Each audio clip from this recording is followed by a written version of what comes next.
Welcome to the BAM Pod.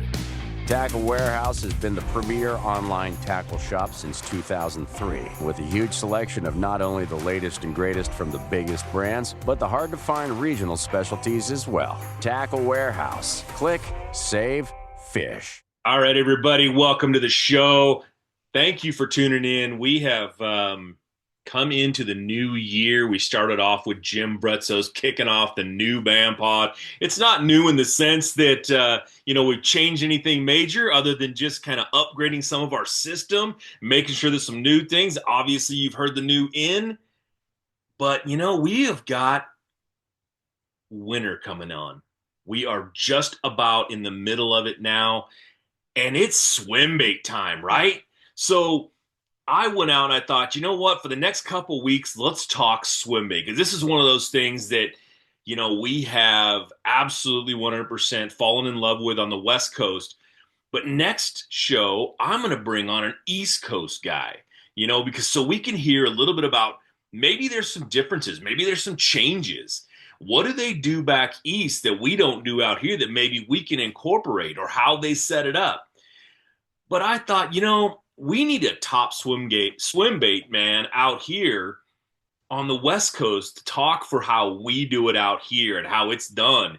And if you ever wanted to know something about swim bait fishing, the gentleman that I have waiting right now to come on and talk to you all, Mr. Josh Parris, is the man that you want to talk to, because this guy, he's been hucking them for a long time and he's had some big fish on him.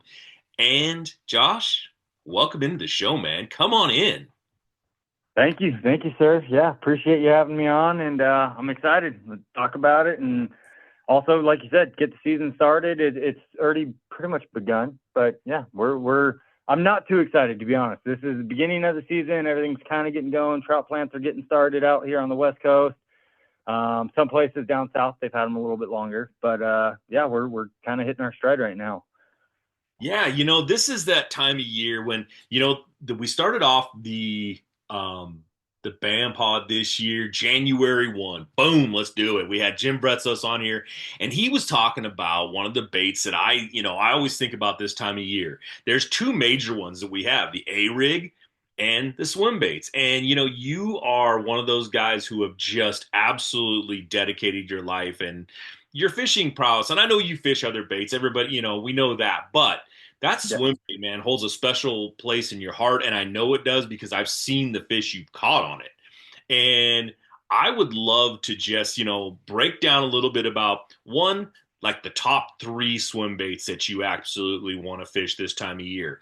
And maybe a little bit about how you set them up, line size, rods, let's break this whole thing down so that the average guy out there who wants to take up swim baiting, because this is not an easy thing to just take on, right? I mean, this is something that if you're going to go swim bait fishing, if you're going to be doing, the whole swim bait life and get into this, you got to know a little bit about what you're doing.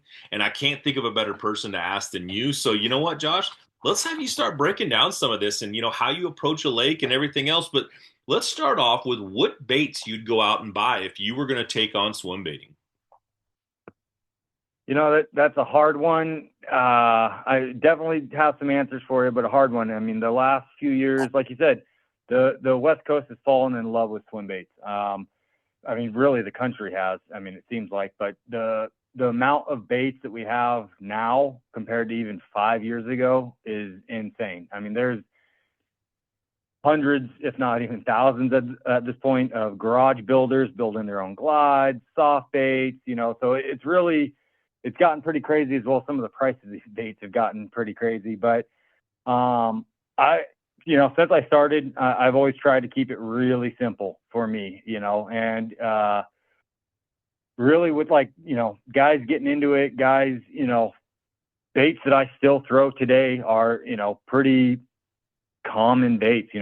I'm not normally throwing much that, it's impossible to get, or I have some secret line on a bait. I'm throwing a lot of the same baits most guys are throwing. A lot of it goes into, for me, is like how I'm throwing them, where I'm throwing them, that sort of thing. But I guess we'd start out, with like a soft bait. If, guys that have, trout lakes, that's kind of what they're hunting. Typically soft baits, there's really three that come to mind. If you're really mimicking trout, there's going to be, the Huddleston Deluxe. It's just been around forever. It's a cheap bait. It's not going to break the bank. I mean, and I say cheap, like a lot of guys are like, what cheap, $40 a bait or 30, whatever they are these days. It's relatively inexpensive versus, you get into the mags where you're talking, $100+ or I think they're right at $100 these days. Or even like the working class zero baits. Again, absolutely love those baits. But again, early on, I remember the things that happened to me. And again, our gear has come a long way. I started out throwing the first versions of fluorocarbon. I don't know if you remember those ones, but Yeah. they weren't great. A lot of line breaks, a lot of cast offs. These days, with the knots that we've kind of come up with in the line, it's a lot better rod for doing it. But, the other one really holds, good for me is the Savage Gear baits, that vortex style tail, and really I'm not normally too hung up on a bait. Again, I do feel like some of these baits have differences within them. And again, that's, I tweak out on these baits, I'm like, oh, this one kicks a little bit more. That one does this. This one is better for rolling over rocks. This one stays up higher. But all around, I think, yeah, it's really hard to get away from the Huddleston, and again, it's not a bait I throw every day. To be honest, I do throw other baits more than I throw that bait, but that is probably the number one bait that I would suggest for a soft bait. Like, you're just getting into this, you want to go chase trout eaters. For a soft bait, that's probably my number one. Kind of jumping into number two would be a glide bait. And really, I guess with this, I'm trying to really cover the field here, not so much exactly what I throw day in, day out. We could talk about that if you want, but Let me ask you this quick question, because you've said a couple things in here, and you keep going. You're going back to the Huddleston. Does it amaze you that the Huddleston bait has been around so long? And when it first came out, it was the 100%. I don't want to lose this bait. It was the pricey, probably bait on the market, and now it's not even. You're talking about it's one of the most least expensive, and I don't know. That the price on it has actually changed, other than the not fact by much. every other bait around now that's come out has been more pricey.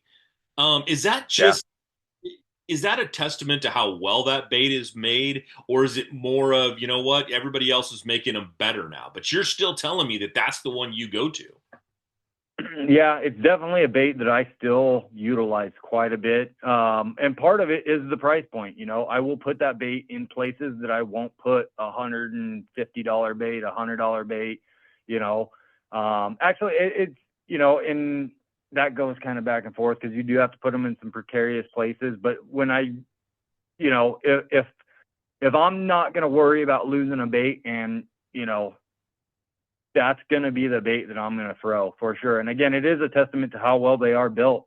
They've made some changes that, I don't 100% agree with over the years, like they took off the bottom hook harness. Again, he's done what he's had to do, but ultimately it has stood the test of time. I mean, that bait really has a prowess, and it still has, it still has its, high slice on the board of giant fish caught every year. Huddleston is still right there with a lot of them. It's a great bait. And again, like you said, I don't think it's really moved much as far as price. It maybe a little bit, it's gone up. I think maybe way back when we were paying $25-$30 for them. Now I think they're like 40. Come in a ton of colors, bunch of different sink rates. It's a really versatile bait versus like a lot of the other baits. Again, like I said, I kind of tweak, I take this pretty far. So when I get a bait, first thing I normally do is cut it wide open. I cut it open, I pull it out the innards, and I see like, okay, what is this bait? What can I do with it? This is where the weight system is in it. It's a ROF 5. I want it to be a 0, or I want to add, half an ounce of tungsten to it to get it to, grind bottom like I want it to do. But again, Huddleston, kind of takes that away. You don't have to do that. You get RF 0, RF 5, RF 12, RF 16. Like, kind of offers everything you need, and it's a good bait, man. Like it really is. I think it's gotten outshined a little bit these days from some of the more flashier baits, more expensive baits, but it's hard to beat that Huddleston. It really is. I mean, and Is that for guys coming in, Huddleston one that you can? Is there a color specific? You said there's a bunch of them in colors. Is there one that you buy like pretty exclusively, or do you vary it a lot when you're looking to buy them? Because I know when I'm talking about people out there that want to go pick it up, I'm kind of wondering what what somebody should be saying. Oh yeah, um, I need to buy this color. I need to buy, you're talking about a whole variety of them. Was there one color that you would say, make sure you have this one in your box? yeah, I think it would just be that standard rainbow trout. I mean, I pretty much personally, I throw three colors in the Huddleston 99% of the time, and it's the holdover rainbow trout, which is just a darker trout, darker bluer back to it. The standard rainbow trout, which is just, pink sides, green top, white belly. And then I like the phantom trout. Those ones are a little harder to get. It's clear. It's poured in clear plastic. I like that for, I fish Maloney's, Pardee, some of these real clear lakes. That clear body on it, I do feel like makes it a little bit harder, looks a little bit different. But pretty much I stick with rainbow trout. I mean, that's what these fish are eating. That's what we're mimicking, match the hatch. Is it matter? I mean, we're basically talking about wintertime fishing is when these things shine the most, correct? I mean, that's not something you're out there in the middle of summer throwing all the way, are you? I personally, yes, I throw them all throughout the year. I throw them all through summer. Again, I've put a lot of time into a lot of bodies of water. There are bites that you can capitalize on during the middle of July, August on these baits for sure, and catch big fish. It gets a bit more specific, and for like guys just starting out, like, no, I'm not going to be like, I don't always say like, yeah, you're going to go chase the kokanee bite. They're sitting down in, 80 feet, but they migrate right at, sunset. They're migrating up to that 30, 20 foot, like it gets a little bit more specific during the summertime of where you're throwing them, kind of who you're targeting. But during the wintertime is probably the best time to kind of, get your teeth sunk into it, really. It's ROF 5 to me is probably the most, you can do the most with it. You can keep it up high, rod tip up high, keep it higher in the water column, keep it about, 2, 3 foot, 4 foot, 5 foot under the surface, drop your rod tip, slow down a bit down to about 20 foot. I can still grind bottom pretty effectively. And then again, it's pretty easy. Throw a couple nail weights in it. It's lighter, the zeros take a little bit more dumping weights in them to like make them as, able to, cover the water column. So typically the ROF 5 rainbow trout, this from now until for me about June, the trout are going to be up. They're going to be doing their thing. You start going more south, San Diego, LA, it's going to be, it's going to be earlier. They're probably going to lose their, trout bite probably April, May, June, probably, but for us, it definitely lasts into June. Those trout are still up depending on the year. It doesn't normally get super hot until about June, but yeah, that would be my recommendation as far as like the first soft bait, ROF 5, Huddleston. It's not breaking the bank. Like you're able to get out and actually fall in love with it, if you will, because I mean, really, that's for me. That's what it is. I'm in love with going out there, throwing the bait, and there's a lot of things for me with it. Not only am I hunting the biggest fish in the lake, but I'm also just hunting the better than average fish. Because guys out here, not everyone you catch is going to be a 10-pounder. We catch a lot of 2-3 pounders on these things pretty consistently. And there are times where, we'll have 10, 15 fish, 20 fish days on these things. When they start getting going on them, there can be a real good bite window there. Again, they're not always all giants, but it can be also a really fun bait to fish. You kept saying one thing in there, and for a few of us or the majority of us, we might know what it is, but I've got to be thorough here. RO, Yeah. you keep saying ROF, and that is I will just tell you, that's rate of fall. But when you're looking at that and you said, there's an ROF 5, there's an ROF 12, there's an ROF 10, there's an ROF 0. What is it? How do you break that ROF down? I mean, what does that actually do? And how do you say, oh, you buy a 5. What does that mean? ROF 5. What does that mean? Hey folks, Randall and I want to talk to you real quick about choosing the right electronics mount for your bass boat. Mark and I have been partnered with Bass Boat Technologies from the very beginning, and we know the quality and effort that Van Foster has put into this company. Custom, that's the one thing that I think about whenever I think of Bass Boat Technologies. Van Foster has spent years, not hours, years perfecting these mounts. He works with just about every bass boat company out there, most models for every bass boat company out there. He has spent the time working on these bass boats. So what you get is a custom fitted mount, not some mass produced universal mount for every bass boat out there. Van makes them custom fit for your bass boat. Bass Boat Technologies also makes a lot of other custom parts. Seat pedestal plugs, tool holders, steering wheel spacers, and battery trays are all made with the same attention to detail that Bass Boat Technologies is known for. Bass Boat Technologies is a vital part of our livelihood, and it's very important to your overall boating experience also. Absolutely, and that's why we choose Bass Boat Technologies. Check them out at bassboattech.com. You'll be glad you did.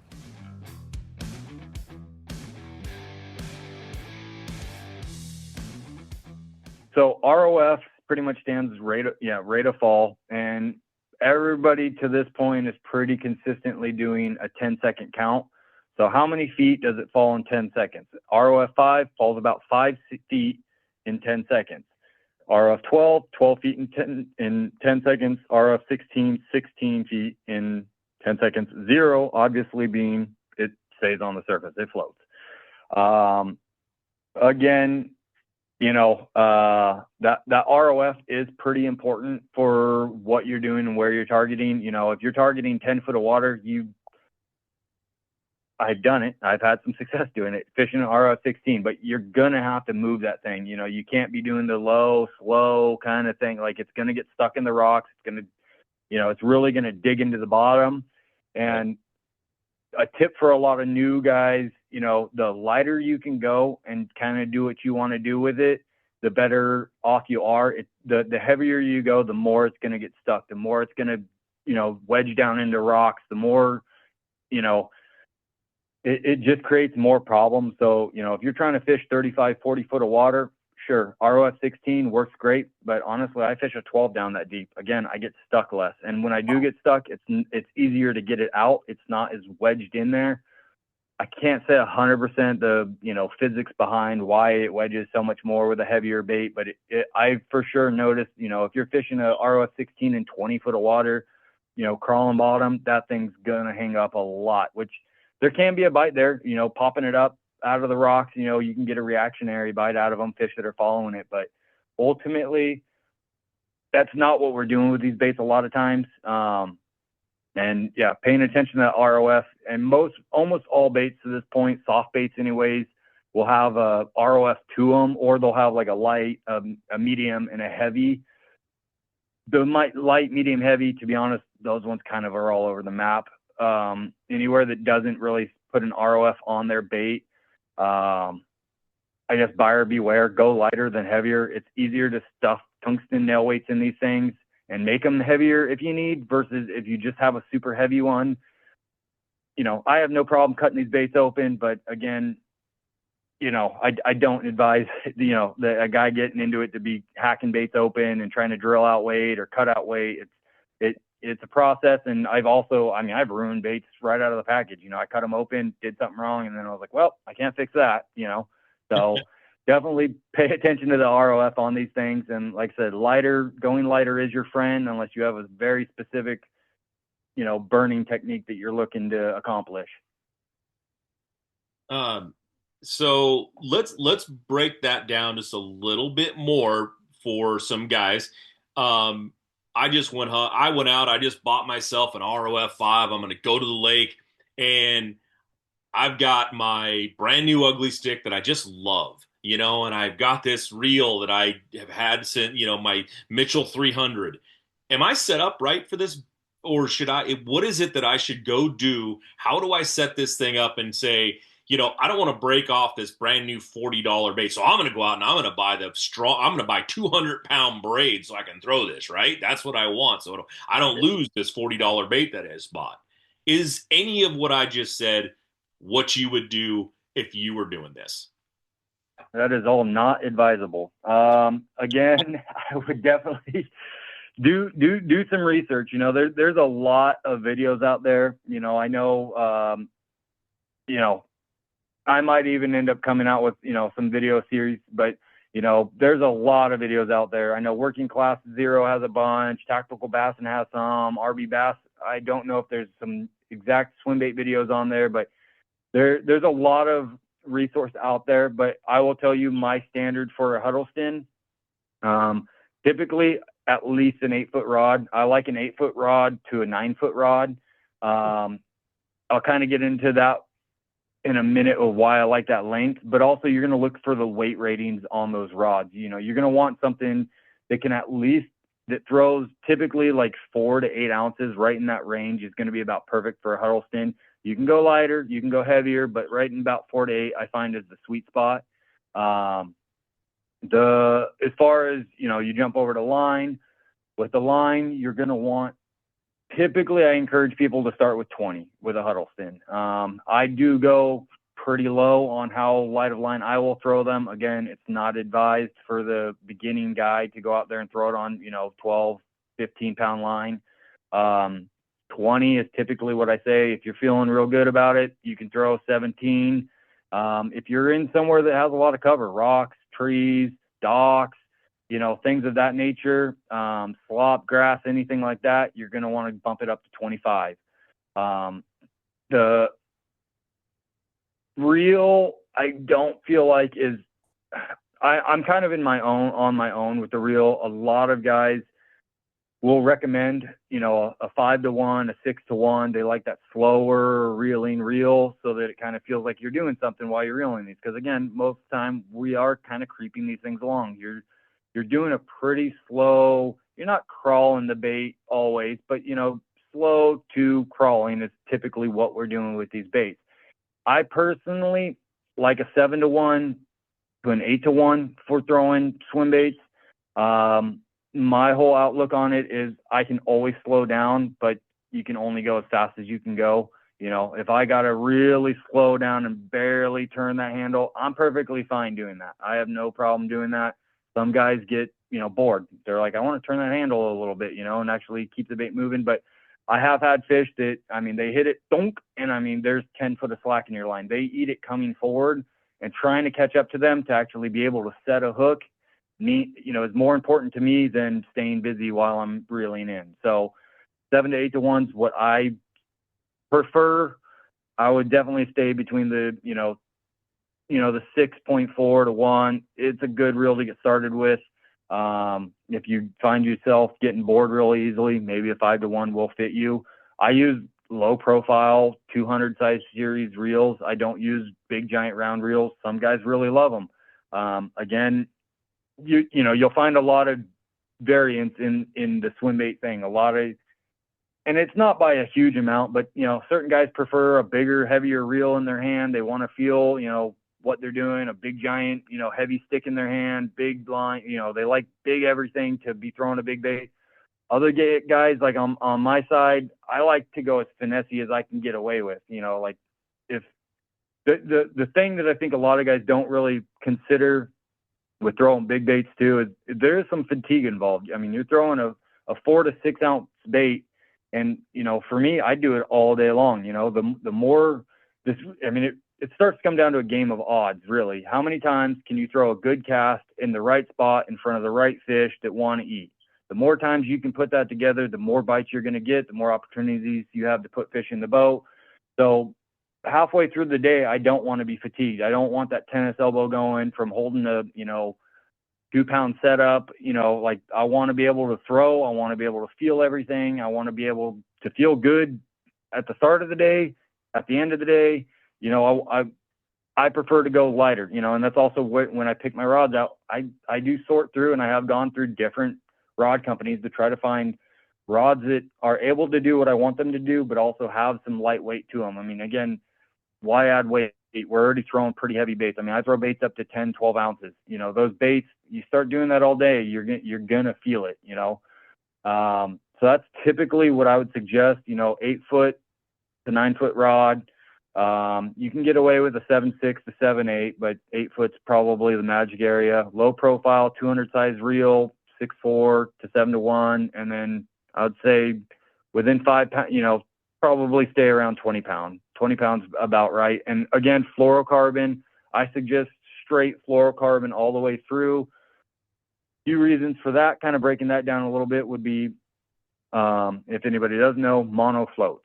Mono is going to affect your sink rate. If that's what you want, like if you're throwing an ROF5 and you want it to ride even higher, throw it on mono. You know, you can also, you know, there's little tricks to this as well. You know, if you want it to ride a little higher, throw mono. But typically fluorocarbon is the most invisible line. And again, where we're at with these fish, the swim bait thing is getting more and more popular. There's more and more, there's more pressure than there's ever been in the swim bait game. There's more guys doing it. The smaller line you can get away with, the fluorocarbon, like it does make a difference. And I have for sure seen on guide trips, you know, I guide, so I'm out there a lot. Different people want to throw their stuff. Some people want to throw what I'm throwing. And I have seen differences. You know, one guy in the front throwing their stuff, throwing 25-pound, you know, big game, and the guy in the back throwing, you know, 17-pound cigar or, you know, whatever fluorocarbon. And the guy in the back is getting you know, not a lot of bites, but a few more bites than the guy in the front. And I've seen it time and time and over again. Same with like braid. Stay away from braid with swim baits. I'm not saying it can't be done. I'm sure somebody's going to be hopping up and down, being like, I catch big ones on swim baits, throwing braid all the time. Awesome for you. But I'm saying I've spent a lot of time doing this, and braid, even on A-rigs, you know, like I don't like braid. If they can see it, if I can see it in the water, they can see it in the water. And I just prefer fluorocarbon. Okay. You know, it's funny because I guess not because I feel like the line shy thing is it. I guess what you're kind of talking about is these fish are, is it really that they're seeing the line? I mean, because like I said, we were just talking to Jim Bretzos in the last show, and he's talking about throwing the A-rig. And I look at that and I go, okay, so here's this big thick wire that you're throwing with all these little bitty baits on it and spinners and flash and yada, yada, yada. And then you come back to this big giant bait, this 8 to 12 inch, you know, swim bait. And you're telling guys, you know, it's like, 20-pound line, but you want to be the clearest 20-pound line you can find. You know, and I hear you saying that, you know, line size makes a difference. Is it because the fish can see the line, or is there some other reason that you want to go clear, or as I guess as less visible as you can? Florida. The name alone evokes thoughts of sun, sand, and giant bass. Florida's unique ecosystems make it the world's best bass fishing destination. Whether you're a seasoned pro or a rookie to the sport, Florida offers endless fishing opportunities. The best part? You can catch giant bass year-round in any of the many freshwater bodies across the state. To learn more, visit mydfwc.com/trophy bass. Florida. Make your bass dreams come true.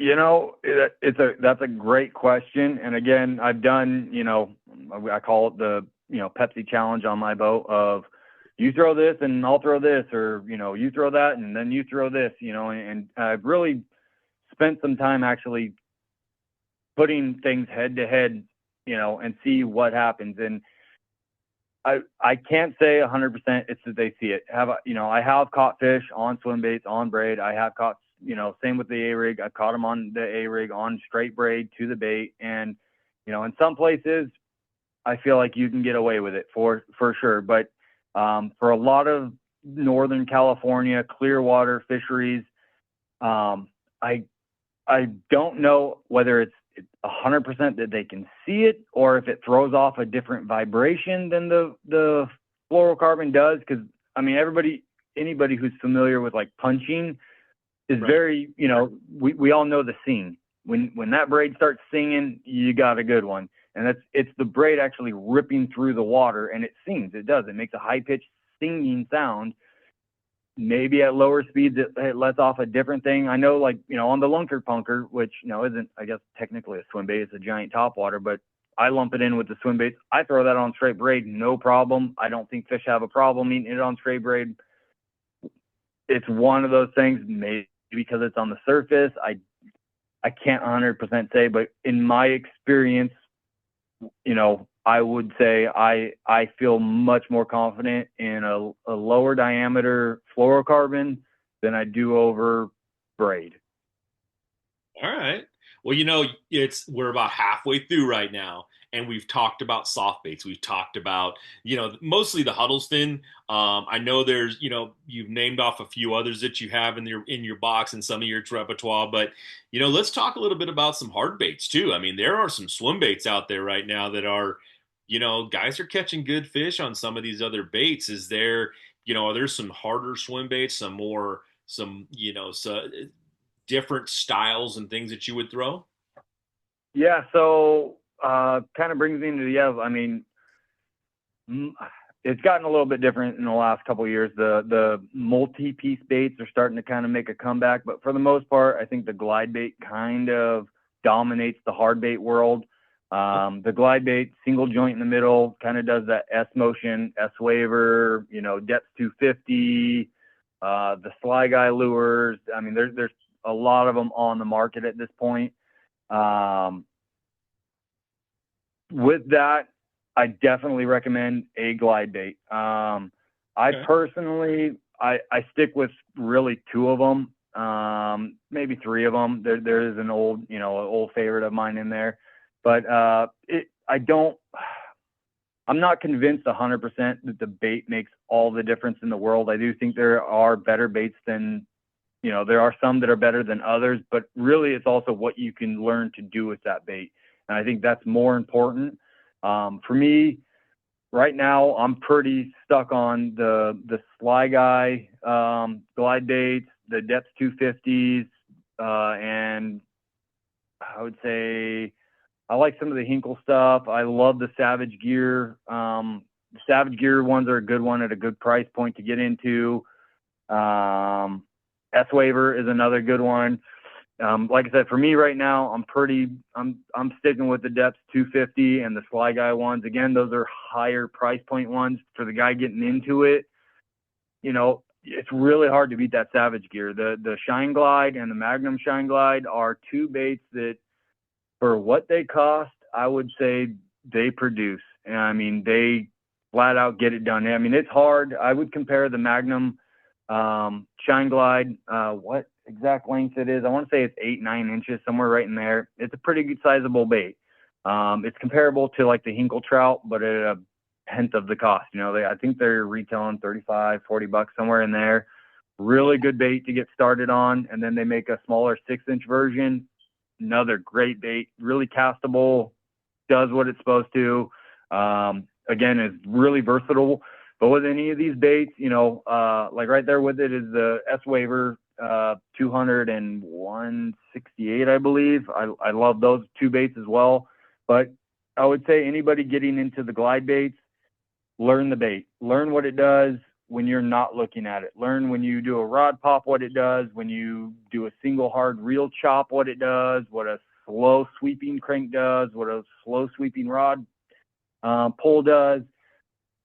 A lot of these baits you'll find do different things. The Savage Gear is one that does a really hard chop left to right. You can really chop, chop, chop, chop with the reel, single reel turns on that bait. And I mean, it's, looking left, looking right, looking left, looking right, and it does it flawlessly, and it doesn't tend to blow out or roll over on itself. Conversely, you get into the like thinner, more trout, looking or style baits, the thinner baits, and we'll just go with like the S-Waver 200, the one that I have 10, 12 years into, since they came out. That one doesn't do the chop quite as well, but it does do a longer meandering glide a lot better. So, and you'll find there are times where the fish want that really tight, left, right action. It's kind of hunting down, a bank or, over a rock pile, versus there's other times where they want that lower, longer, slower left, kind of sweeping left, sweeping right. And then you can kind of switch into, doing rod pops to get that erratic action in it. But again, be careful with how crazy you get. It will blow out. It will roll over. I will say that about the baits that they're height-wise, belly to back. The lower you go, the more trout profile you go, the easier they blow out. The taller, more shad style you go, typically the harder they turn on themselves, but they chop sooner. They're more, there's more action to them, which isn't always what you want. That's kind of the glide bait thing. And I mean, it's kind of gotten crazy from there. You got the, like the toxic baits, the crank downs. Those are a great option. Depths makes a few of them. There's a few other companies out there making crank downs and, baits that have, different bills and different, that you can do a lot of different things with. And then you have your multi-piece baits, which again, I think for the glide bait, I'm going to suggest like the Savage Gear. That would be a great one to start. For the crank downs, really, I don't know of any companies that are making like a budget model, if you will. So I'd probably give it up to like Toxic Baits or Depths. They both make a really good crank down style swim bait. Kind of jumping over to multi-piece baits. That's one that I haven't played with in years. I haven't kind of gotten on the new trend. It is kind of coming back, other than the Ballum, in which kind of in its own category. But they're, the BBZ actually is, I think, one of the older ones. I don't think I'd recommend that one anymore. The Ballum is pretty niche. I don't think I'd recommend that for like right out of the gate. And then I think I would just lump topwater in with hard baits, which for me, topwater is, if it's a big enough bait, it's a big bait, swim bait. I don't know. I kind of consider them all the same thing, but those can be a great bait, a really easy to fish bait. You're just walking the dog like you would with a smaller bait. It's just bigger chops. You're getting more side to side action out of them. The one that stands out has always been the Lunker Punker. That was probably one of the bigger start out baits that kind of, came on the scene for the swim bait thing. And, there's tons of trout colors. And then, there's a lot of other companies that have started offering them. Depths has one. They have a bigger walking style bait. I believe it's 8 or 9 inches. Absolutely fallen in love with that one. I believe Mega Bass has one, the Mega Dog. And again, those all kind of get, I guess covering the hard bait thing, but they all, for me, have a time and a place, and it's really kind of spending a little bit of time with all of those baits to figure out what you're doing, when you're doing it, and why you're doing it. Well, and that's, you say that, and you kind of put the topwater in there. Is there a topwater bite this time of year? I mean, you're talking about, throwing baits, throwing even the ROFs, even throwing some of the soft baits. You were talking about throwing them in 8, 10, 12 feet of water. 10 feet's not a long ways for a bass to come up and eat off the top if it's there. Is January, February a time that you'll actually pick up one of those bigger, hard topwater baits and start throwing it? And do you actually get the bites over anything deeper than 15 feet? It's kind of a long-winded question, but I'll break it down and try not to use too many words here. Yes, 100%. I'm throwing big top waters this time of year. Just caught 5-pounder 2 days ago on a big top water. Pardon me. They have a time and a place. And again, it's typically for fish that are more active, actually actively chasing trout. And again, it's something different. It's more of a reaction bite. One of my biggest fish, I think it was a 13, right around 13. I got right off of the surface, big walking bait, just middle of February. I mean, I think the high or the low for that day was like 28 degrees. It was freezing cold that morning. But again, knowing, or, when you start out on this venture of chasing bass that are eating trout, it's really important that you actually learn a lot about trout, because if you're going to mimic a trout, you want to know what its habits are, where it lives. And I'll be honest with you, most times trout aren't hugging the bottom, crawling along the bottom. Right. It's something that we do with swim baits a lot. And yes, it gets bit. We catch big fish doing it. To be honest, I think you tend to get, most times I would say you tend to get more bites doing it. They tend to be smaller fish, and I can go into that in a minute, but there is a range of where these fish hunt these trout. And I do believe from year round, they will hunt trout. And there are some fish, especially like spotted bass, that's their main forage. Those big spotted bass, we don't see them during the summer. There's a reason for that. They're out chasing kokanee trout, and then when the trout come back up during the wintertime, they come with them. That's why we start seeing these big magnum spots during the wintertime. Now, again, I'm not saying you can't catch a, 13-pounder out in 30 foot of water dragging on a rock pile. For sure, you want to put it where the fish are in your area, but there is definitely a bite to be had also up shallow, and even shallow over deeper stuff. I mean, I've watched with the live scope technology, I've watched fish come from 30, 40 foot down all the way up to the surface to come grab a bait and shoot back down. I mean, if it's clear enough and they can see this bait, that's one of the upsides of this bait. You're throwing a giant bait, an 8, 10-inch bait, 6-inch bait. Like, they can see that thing from a long way away if the clarity's right. So if they're, in the hunting sequence of the day, they will for sure travel to come get a bait. Again, I feel like a lot of that, where you're fishing that bait, like I hate to say it, but and everybody's, time on the water. There is a big portion of that of figuring out where those fish are eating in your lake. For me, I jump probably about 3 lakes. I mostly stay on New Maloney's, and part of that is there's, I know that lake. I stay there enough. It's really close to my house. I know what they're doing, and I can kind of follow them of like, okay, they're sitting on the bottom right now out in 30 foot. So I'm throwing ROF 12s, down that deep. I'm sinking glides down that deep. I will still throw a topwater over the top of them and see if I can get them to rise up. It's something different, something they haven't seen, especially if I'm continuing to throw at those same fish. But again, I'll jump to another spot, and then 300 yards down the bank, there might be a big one sitting up in 10 foot of water. For the most part, for guys that don't know, trout are kind of like little tuna. They don't typically stop swimming. They're not like a bass. They don't sit on a rock pile and hang out. They're almost always swimming. They're on the move. They're up in the water column. For me and where I live, most of their diet is, shad, whatever hatches happen. They're up bouncing around, especially when we get these planter trout. They've lived their whole life in 10-foot tanks for the most part, 10-foot long little canal ditches. When they get dumped in, it also takes a little bit for a fish to get down deep and stay down deep. Like, they're up on the surface. They're cruising around. I was just at one of the local lakes that's gotten a lot of trout plants. And everywhere you look, there's trout tipping the water, eating every little bug, every little leaf that hits the surface. Those little trout are up there picking away. Those big bass, once they really hone in, and believe me, those big bass that get 8, 10, 12 pounds that are up chasing trout, they know what a trout looks like. They know where a trout lives. They are up there doing what they need to be doing to hunt those trout.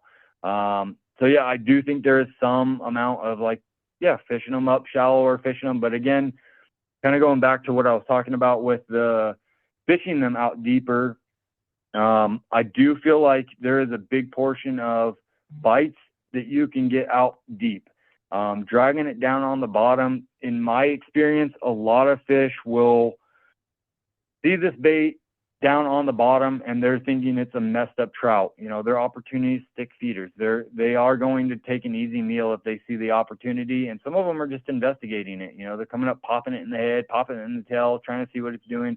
I've caught as small as 10-inch fish on an 8-inch Huddleston, down there on the bottom dragging. I've caught them that small up high too, but I find a lot more 2, 3, 4, 5, 6 pounders are down on the bottom, see that bait, and are willing to come over and kind of take a shot at it, if you will. Those fish aren't always the ones that are like specifically hunting trout, but if they see the opportunity to get a trout, they're not going to pass it by, or they might not pass it by, I should say, and again, that's just from experience. Dragging baits down, I would say I definitely start to open up the range of catching 2 to 6 pound fish a lot more.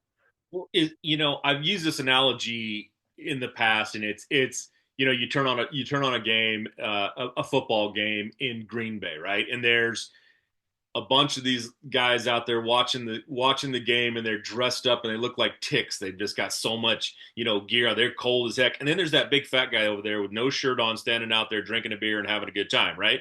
Is that Yeah.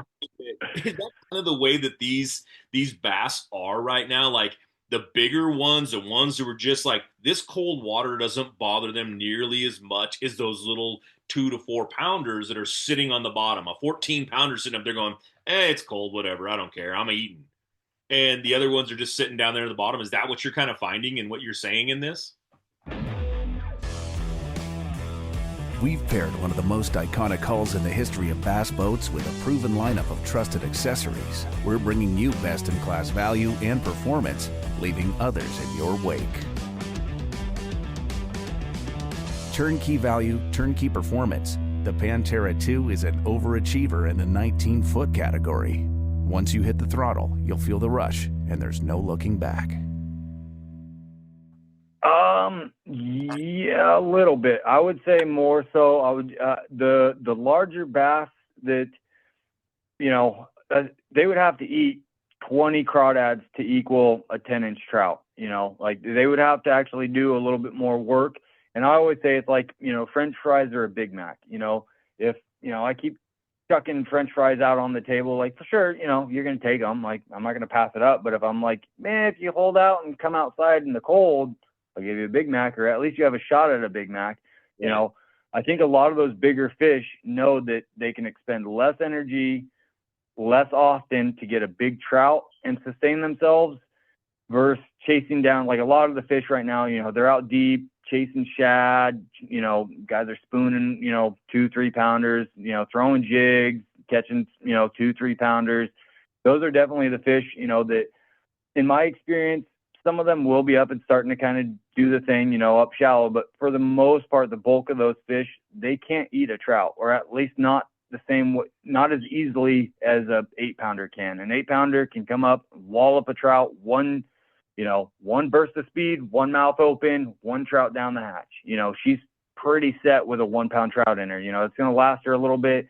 There's a lot less effort. And again, it kind of does go into the, expending less energy to get, more food. And that's where I think those fish have come to, maybe, I don't know whether it bothers them more or less, but they're definitely more willing to move around in that cold water in search of trout than some of these smaller fish that just, they have to go eat crawdads and whatnot. They're not big enough to successfully capture trout regularly. Okay. I mean, that breaks it down pretty good as far as I'm concerned. I think everybody out there is going to understand that. We've got about 15 minutes left to hear, and I told you I was going to ask you this question before we started the show. You're out there, you're a guide on these bodies of water, and we have this new invasive species that has come along in the, I believe they're called the golden mussels, right? And New Melones taking this pretty serious, and you're out there on that body of water, and you told me earlier that you are now currently sitting in quarantine waiting for your boat to come out of that so that you can get back on that lake and start guiding again. What do you, I guess I don't want to say like what do you think about this, because I mean there's really it doesn't matter. But what are you seeing out there as far as Pedro and some of the other lakes? Is this all a big concern right now with everybody, or and how are you going to take this and approach it, and what do you see for the future for tournaments out there? So I'll be honest with you, from what I've seen from the administration at New Melones, and I mean, I love that lake, so also I should probably watch my mouth with what I say, but ultimately, I think the administration has really done a poor job of promoting tournament angling on that lake. I know a lot of circuits have had a lot of issues. I personally, with my swimbait tournament out there, did a couple of years ago, was actually looking at doing one this March, but that's not going to happen now. Might be moving it to another lake, but they haven't been the best stewards of, keeping, the tournaments going out there. So to be perfectly honest, as of right now, I think tournaments are for the most part dead on that lake, unless it's the local guys who sit in quarantine and, have the band to get in. And even then, the hours right now, you can be out there from 8 to 4. We'll see what coming changes come of this. But right now, yeah, you have to go completely dry, get checked, get banded. Boat sits in quarantine. You can't do anything because it's tied to your trailer with a steel cable for 30 days. You come back. And essentially from what they're saying right now, you can't be there before 8. You have to show up at 8. They cut your band, make sure you're good, let you in. You have to be off the water by 4 o'clock and get in line to get rebanded from the ranger. Obviously, if it's a busy day, a lot of guys out there, that could take a while. But essentially, you have to be off the water by 4. If you, for some reason, forego or miss getting rebanded, you have to go all the way back through the 30-day quarantine, even if you were out there just yesterday. They're taking this, BOR is taking this very seriously. They're not offering, like I know Barry S is offering, you can get your boat sanitized there for like $150. They are also BOR. I've already asked if I go get sanitized there and come back with the right band, will you let me in? They said no. As of right now, they're sticking, Maloney's in particular, sticking to the quarantine. That's it. End of discussion. We'll see how that works out. Long term, I do have a boat sitting in quarantine waiting to get back on to Maloney's. Again, for me, I'm a guide. Like, I have to stay fishing, so I kind of waited a little bit. There are other lakes that are not taking this as serious, and some that are taking it even more serious. Comanche is one of the ones that's taking it more serious. I believe Pardee is as well. From what I understand, there has not been, they are closed until further notice. It's pretty much what is coming out, what the most recent that I've heard on it. I haven't kept up to date much on it since their first, closed until further notice. What they're going to do, I have no idea. They, out of all of the lakes, have actually always taken the mussel thing the most seriously. So it's kind of no surprise to me that, they're taking it seriously, but closing the lake completely seems a little bit of an overreach. Other lakes up here, like you spoke of Don Pedro right now, right. They're still pretty much doing the same thing they always have, which is self-inspection for the most part. I've heard occasionally in the past they'll have dogs out there. I personally have never seen the dogs out there. They come out and sniff your boat, see if you have mussels, but for the most part, it's still open. You can still fish. There's a few other lakes that are still open. Actually, there's quite a few throughout, Northern California that are still open. And then, like I said, others that are taking it more serious. Personally, again, it doesn't really matter what I think of this whole scenario. Essentially, we have to play ball with what they're saying if we want to use the water that they govern. I do feel like this is unfortunate. They don't understand, the businesses that they're hurting and the local economies that they're hurting, such as like Maloney's, Angels Camp, the surrounding town. They really, vacation time, there's tons of ski boats. And I mean, that little town really gets its economic boost from, the summertime tourism, as well as like little business. There's other guides up here. There's, trout guides up here. I know Headhunter, he does trout, kokanee, again, he's locked out, and then again, it's like, once we get on there, you can't go anywhere else. Once you're banded, you're kind of stuck there. And I know Barris has a similar thing going. So, I mean, it's really lake by lake right now, and kind of picking, for right now, what I've been doing is just staying with the lakes that are wide open. Again, it means I have to drive quite a bit further from my house. Maloney's is right up the road, and I'm, now I'm driving an hour and a half. I've driven 2 hours to go to places. It's definitely changing, how I'm doing things, but, I'm sure a lot of guys, and I think we're going to see unfortunately, in some of these other places, a big overflow of boats now that, like Comanche and Maloney's being closed, some of the, Pedro's going to get really crazy this summer. I can see there's nowhere else for a lot of these other ski boats and recreational anglers to go. So, without doing the 30 days, it's a tough one. I don't know what's going to come of this. I do know in Southern California, this has been a thing. This has been normal for them. Castaic and a lot of the other lakes down there, from what I hear, Skinner, a lot of these other lakes have had very similar protocols going. So this, Northern California, this might be just our new normal of get banded. If you're on one lake, that's where you stay, unless you decide to fish the handful of lakes that, decide otherwise. Yeah, and this is a question, I guess. It wasn't that long ago that we were kind of dealing with this same issue when it came to the quagga mussel, the zebra mussel, you name it. I feel like people have forgot that it wasn't that long ago that we had this same issue. And when they first came out, they kind of jumped on it and did the same deal. And I know you probably can't comment on it too much, but do you feel like this is kind of the same thing? Or, I've heard these are much more invasive. They're a lot, they're a lot worse. I don't know, I don't know the answer. I have not even touched on the subject at all. But is this something that you think maybe in a couple of years, it'll just be, back to the same old, and hey, we figured out how to handle this and this is what we do?